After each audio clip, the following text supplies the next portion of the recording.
آج ہم فیض احمد فیض کے مجموعہ کلام نقش فریادی سے آپ کے لیے جو نظم لے کر آئے ہیں اور جس کے مطالب پر ہم بات کریں گے اس کا نام ہے تنہائی۔ اس کا پہلا شعر ہے: پھر کوئی آیا دل زار، نہیں کوئی نہیں، راہ رو ہوگا کہیں اور چلا جائے گا۔ اس پہلے شعر میں شاعر اپنے آپ سے باتیں کر رہا ہے یا اپنے دل سے باتیں کر رہا ہے، اور اپنے دل سے سوال کرتا ہے کہ مجھے ایسا لگتا ہے کہ کوئی آیا ہے، لیکن پھر خود ہی جواب بھی دے دیتا ہے کہ نہیں کوئی نہیں، راہ رو ہوگا، کوئی مسافر ہوگا، کوئی راستہ چلنے والا ہوگا، کہیں اور چلا جائے گا۔ یعنی وہ یہاں آنے کے لیے ہم نہیں کہہ سکتے کہ وہ جو آیا ہے تو وہ اس راستے پر دکھائی دیا ہے یا محسوس ہوا ہے یا اس کی آہٹ سنائی دی ہے، تو وہ یہاں آنے کے لیے ہے۔ دیکھیے، جب انسان مایوس ہوتا ہے اور مایوسی اس حد درجے تک بڑھ جاتی ہے کہ اسے سچ بھی جھوٹ لگنے لگتا ہے، تو ایسی ہی کیفیت پیدا ہوتی ہے۔ اس شعر کو اگر آپ چاہیں تو مجازی معنوں میں بھی لے لیجئے کہ ایک عاشق ہے اور اس کے محبوب نے اس سے وعدہ کر رکھا ہے کہ وہ آئے گا، لیکن وقت گزرتا چلا جا رہا ہے، رات گزرتی چلی جا رہی ہے، اور اس کو ہر آہٹ پر یہی محسوس ہوتا ہے کہ اس کا محبوب آ گیا ہے، تو اپنے دل سے خوشی خوشی سوال کرتا ہے کہ پھر کوئی آیا ہے، لیکن پھر خود مایوس ہو جاتا ہے اور کہتا ہے نہیں کوئی نہیں، مجھے کئی مرتبہ ایسے محسوس ہو چکا ہے، یہ کوئی راستہ چلنے والا ہے، کہیں اور چلا جائے گا۔ یہ تو اس کے ایک طرح سے آپ کہہ لیجئے کہ مجازی معنی ہیں، جس میں ایک مرد ایک عورت کا یا کوئی عورت کسی مرد کا، جن کے درمیان عاشق اور معشوق کا یا محبوب اور محبوبہ کا رشتہ ہے، ایک دوسرے کا انتظار کر رہے ہیں۔ لیکن میں سمجھتا ہوں کہ فیض نے اپنے اس شعر میں آنے والے نظام یا آنے والی امید یا آنے والے وقت کی جو دیر ہو رہی تھی، تاخیر ہو رہی تھی، یا ان کے سامنے یہ نظام روز نئے نئے روپ بدل کر آ رہا تھا، اور جس کے آخر میں ان کو ایسا لگتا تھا کہ یہ کبھی بھی یہاں سے کوئی بہت بڑی تبدیلی پیدا نہیں کر سکے گا، تو بہت ممکن ہے کہ انہوں نے اس کیفیت میں یہ شعر کہا ہو۔ دیکھیے، شاعر کئی مرتبہ ایسا ہوتا ہے کہ جو ان کی داخلی کیفیات ہوتی ہیں، یعنی جو وہ اندر سوچتے ہیں، اس کو وہ خارجی کیفیات پر رکھ کر اپنی بات کرنے کی کوشش کرتے ہیں۔ تو انہوں نے بھی، ہمیں تو ایسا ہی لگتا ہے کہ فیض صاحب نے بھی اس شعر میں جو ان کی داخلی کیفیت تھی اس کو خارجی کیفیت کا نام دے کر یا خارجی کیفیت کے ذریعے دکھا کر یہ بات یہاں پر کرنے کی کوشش کی ہے۔ اب یہاں جو کوئی کا لفظ ہے یہ بہت گہرا ہے اور بہت معنی خیز ہے۔ کوئی سے مراد وہ نظام بھی ہو سکتا ہے جس کی وہ ہمیشہ ساری زندگی بات کرتے رہے، جیسے ہم اور آپ آج سسٹم کہتے ہیں۔ اب اس نظام اور اس سسٹم سے ظاہر ہے کہ فیض صاحب جیسا حساس شاعر یا حساس انسان بہت ہی زیادہ متاثر تھا، اور وہ اس کو تبدیل کرنے کی کوشش اپنی ساری زندگی کرتے رہے۔ تو ممکن ہے کہ ان کے زمانے میں کوئی ایسے سیاسی حالات پیدا ہوئے ہوں جن سے یہ امید بند چلی ہو کہ شاید اس نظام کو اب لپیٹ دیا جائے گا اور اس کی جگہ وہ نظام آئے گا کہ جس کے لیے فیض صاحب پہلے بھی کہہ چکے تھے کہ ان گنت صدیوں کے تاریک بہیمانہ ترسم، ریشم و اطلس و کم خواب میں بنوائے ہوئے، جا بجا کوچہ و بازار میں بکتے ہوئے جسم۔ وہ آپ کو اچھی طرح یاد ہوگا ان کی نظم سے یہ بند۔ تو وہ شاید یہی سمجھتے ہوں گے کہ یہ جو ریشم و اطلس میں بنوائے ہوئے جسم ہیں، لیکن در حقیقت یہ خاک میں لتھڑے ہوئے ہیں اور خون میں نہلائے ہوئے ہیں۔ تو اس نظام کو بدلنے کی بات کرنے کی انہوں نے اس میں کوشش کی ہے، اور شاید انہیں امید بن گئی تھی کہ یہ نظام بدل جائے گا، لیکن وہ پھر ایسا نہیں ہو سکا۔ تو انہوں نے پھر یہ سوال کیا کہ پھر کوئی آیا دل زار، پھر خود کہا کہ نہیں کوئی نہیں، راہ راہ ہوگا کہیں اور چلا جائے گا، نہیں راہ رو ہے، کوئی مسافر ہے، کوئی چلنے والا ہے، کہیں اور چلا جائے گا۔ تو اس کو اگر آپ ایک لائن میں بیان کرنے کی یا ایک سطر میں بیان کرنے کی کوشش کریں تو آپ یہی کہہ سکتے ہیں کہ انہوں نے کسی نظام کے خوشنما دھوکے میں آ کر کچھ امیدیں باندھ دی تھیں، لیکن جب وہ امیدیں پوری نہیں ہوئی تو وہ ایک مرتبہ پھر اس کے انتظار میں بیٹھ گئے،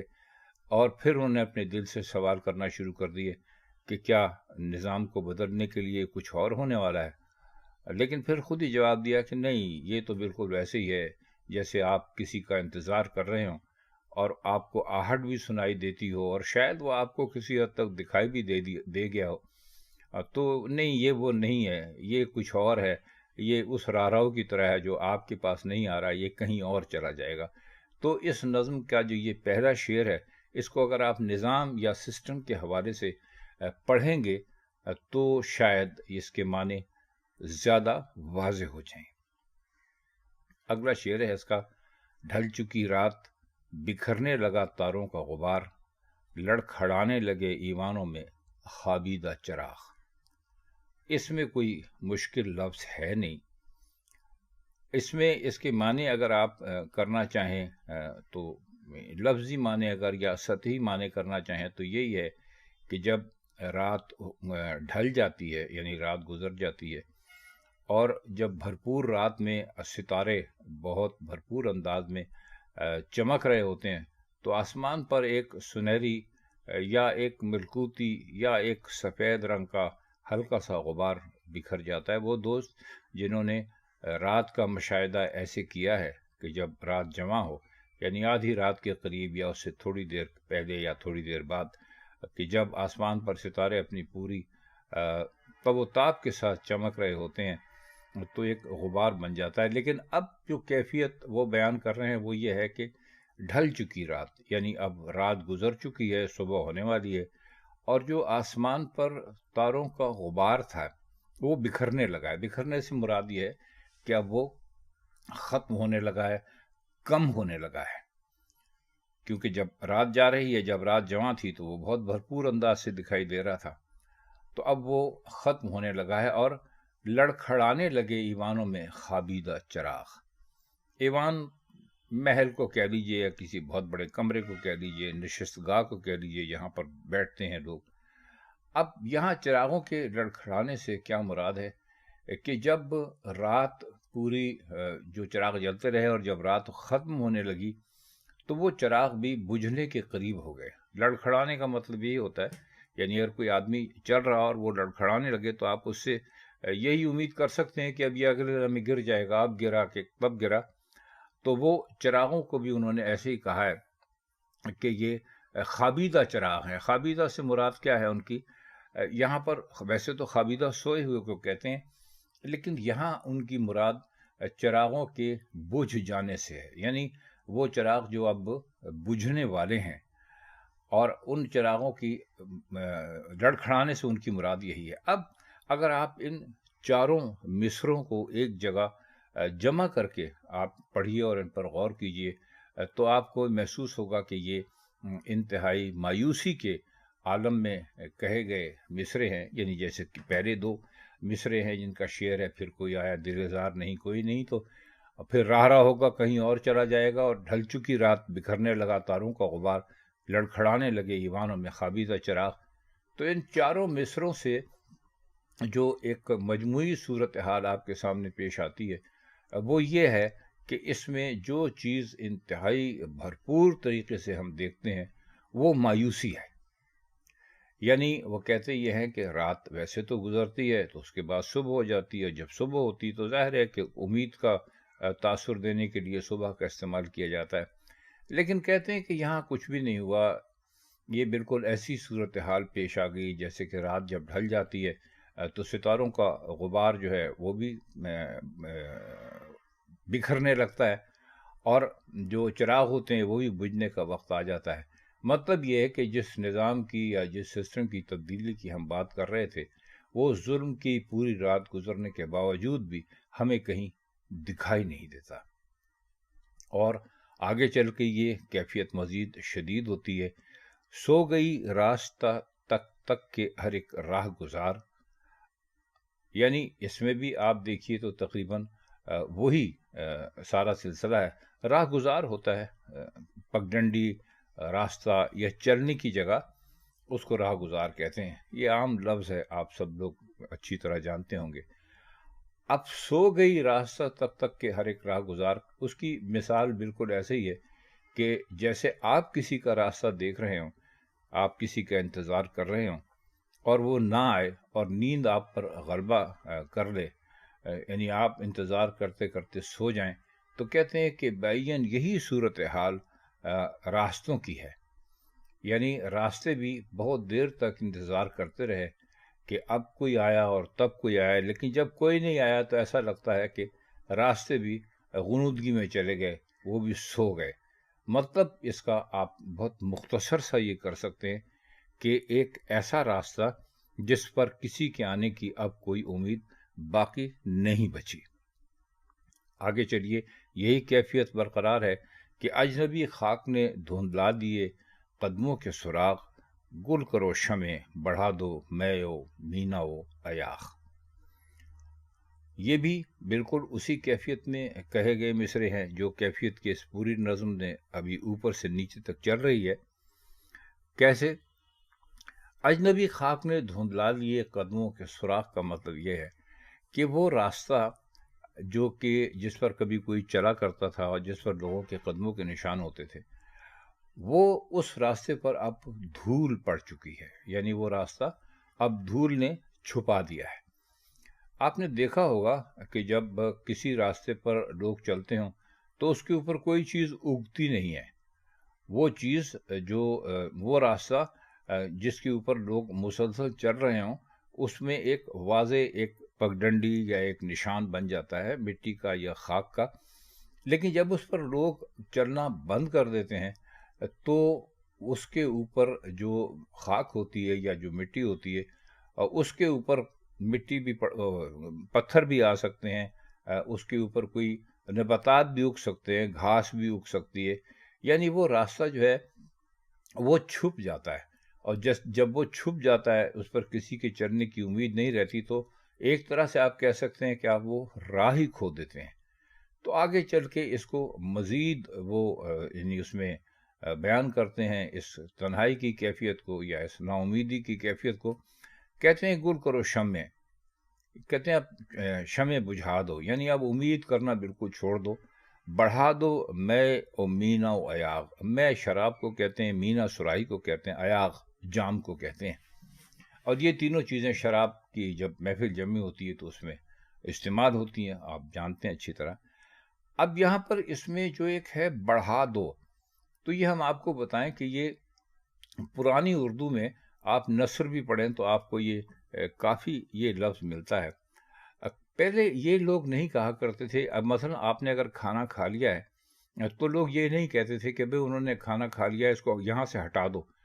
یعنی ہٹا دو کا مطلب یہ ہوتا تھا کہ وہ سمجھتے تھے کہ رزق جو ہے اس کو ہٹانے کی بات کی جا رہی ہے، تو وہ ہٹانے کو بھی ایک دعا کے ساتھ کہتے تھے کہ بھئی ان کے سامنے سے کھانا بڑھا دو، مطلب یہ کہ کھانا ان کے سامنے، مطلب تو یہی ہوتا تھا کہ اس کو ہٹا دو، لیکن الفاظ کو وہ اس قدر زیادہ محتاط ہو کر استعمال کرتے تھے کہ ہٹانے کو بڑھانا کہتے تھے۔ تو جو انہوں نے فیض صاحب نے استعمال کیا یہاں بڑھا دو کا مطلب یہی ہے کہ یہ ساری چیزیں اب یہاں سے ہٹا لو۔ گل کرو شمع، مطلب یہ کہ جب ایک محفل جمی ہوئی ہوتی ہے تو ظاہر ہے کہ اس میں شمع بھی جل رہی ہوتی ہے، شراب بھی ہوتی ہے، سرائی بھی ہوتی ہے، جام بھی ہوتے ہیں، یعنی شراب پینے کا سارا اہتمام یا سارا جو انصرام ہوتا ہے وہ سب ہوتا ہے۔ تو فیض صاحب یہی فرما رہے ہیں اس میں کہ اب کیونکہ یہاں کسی کو آنا نہیں ہے، اس محفل کو کسی کو دوبالا کرنا نہیں ہے، تو اب یہ کیا ضرورت ہے شمع جلانے کی؟ شمع بجھاؤ اور یہ شراب نوشی کا جتنا بھی سامان ہے اس سب کو ہٹا دو، کیونکہ یہاں اب کوئی نہیں آئے گا۔ اور پھر آخری جو دو اس کے جو مصرے ہیں ان کی تو کیا بات ہے، اپنے بے خواب کواڑوں کو مقفل کر لو، اب یہاں کوئی نہیں آئے گا۔ کواڑ کہتے ہیں دروازے کو، یہ پرانی اردو کے الفاظ ہیں جو کہ آج کل ختم چلے جا رہے ہیں، آج کل تو خیر لوگ دروازہ بھی نہیں کہتے، ڈور ہی کہنے لگے ہیں۔ تو بہرحال وہ یہ کہتے ہیں کہ بے خواب کواڑوں کو مقفل کر لو۔ دیکھیے جب دروازہ کھلتا ہے، کواڑ کھلتا ہے تو آپ کو اس کے پیچھے کچھ دکھائی دیتا ہے، لیکن وہ کہتے ہیں کہ یہ ایک ایسے کواڑ ہیں یا ایک ایسے دروازے ہیں کہ جب یہ کھلتے بھی ہیں تو ان کے پیچھے ہمیں کچھ دکھائی نہیں دیتا. مطلب یہ کہ حالات ایسے ہو چکے ہیں کہ امید ساری کی ساری ختم ہو چکی ہے. اور پھر وہ آخر میں بہت ہی سادہ سی بات کہتے ہیں کہ اب یہاں کوئی نہیں آئے گا. مطلب یہ کہ یہ نظام اسی طرح چلتا رہے گا، اس نظام کے تبدیل ہونے کی اب کوئی امید نہیں ہے، کوئی آس نہیں ہے. تو یہ نظم جو ہے فیض صاحب کی تنہائی، اس کے یہ جو اشعار تھے اس کا معنی کرنے کی ہم نے کوشش کی ہے. آپ اگر کمنٹ سیکشن میں اتنا لکھ دیا کریں کہ ہم نے یہ جو اس کی تشریح کی ہے یہ آپ کو کیسی لگی، تو ہمیں اس پروگرام کو بہتر کرنے میں بہت مدد مل سکتی ہے. ہمارے 28,000 کے قریب سبسکرائبر ہیں، جن میں سے کوئی 50 60 70 تو دیکھ ہی لیتے ہیں اس کو، جو کہ بالکل نہ ہونے کے برابر ہے. لیکن پھر بھی ہماری کوشش یہ ہے کہ مختلف شعراء کا کلام آپ تک پہنچاتے رہیں. تو اب ہم نے یہ فیض سیریز شروع کی ہے. تو اگر آپ کو فیض احمد فیض سے کوئی دلچسپی ہے یا آپ کو شاعری سے کوئی دلچسپی ہے، تو اگر آپ اور کچھ نہیں کر سکتے تو کم از کم ان نظموں کو یا ہماری جو کوشش ہے اس سلسلے میں جو کچھ بھی ہم کرتے ہیں اس کو تھوڑا سا ہمیں حوصلہ دینے کے لیے ان کو کم از کم لائک ضرور کر